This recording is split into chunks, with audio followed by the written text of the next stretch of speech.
Ilang buwan bago magbotohan, nagbabala ng ilang opisyal ng pamahalaan sa mga tatakbo at boboto. Alamin ang payo ng ilang opisyal sa darating na halalan sa report na ito ni Dennis Cortez. Ilang buwan na lang nalalapit na. Kaya naman sa kabila ng panliligaw ng ilang kandidato sa mga botante, may paalala ang ilang opisyal ng pamahalaan para sa mga boboto at tatakbo ngayong halalan. Ayon kay COMELEC spokesperson James Jimenez, mahigpit na ipatutupad ang batas tuwing campaign period. Campaign period, ito yung panahon kung kailan pwedeng hayagang magsabi na yung mga kandidato na boto nyo ako. Pero more than that, ito din yung panahon na pwede na nating limitahan yung kanilang mga pwedeng ginagawa. Ngayon, maglalabas sila ng poster kahit saan nilagay, pwede sila maglabas ng ad kahit gaano kahaba. Pagdating ng campaign period, may mga limitations na yun. Payo pa ng opisyal sa mga boboto, Pag-isipan na natin kung sino iboboto natin. Medyo mahaba-haba siguro dapat ang proseso ng pag-iisip at pagsusuri. At napakalaga rin, bantayan natin kung paano sila mangampanya.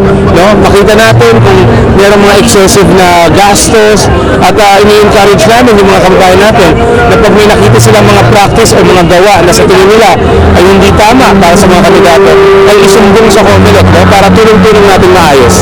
bagamat aktibo ang partisipasyon ng kapulisan at militar tuwing eleksyon, may panawagan naman si COMELEC Chairman Sixto Brillantes para sa matagal na niyang hinihiling ngayong darating elections.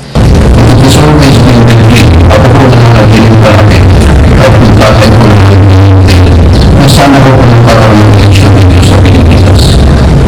Hindi ko tayo tumatagpod at ulitin sa military at sa police. Policy election. Ang sana ko sa lahat dapat ilinaw natin sinasabi ang police at military sa ating election. Yun mo ang panaginip ko. Kaugnay nito, naniniwala naman si Justice Secretary Leila de Lima na mapagpapatuloy ang mga mabubuting nagawa ng kasalukuyang administrasyon sa pamamagitan ng pagpili ng karapat-dapat na kandidato. Kailangan ang mga botante natin ay alam kung sino ang mga karapat-dapat na mailagay sa mga pwesto. Kasi sinulan na maganda ang thrust ng administrasyon na ito for good governance and the rule of law. Sayang naman kung madadagdagan ng mga hindi mga karapat-dapat. Para sa Telebisyon ng Bayan, Dennis Cortez.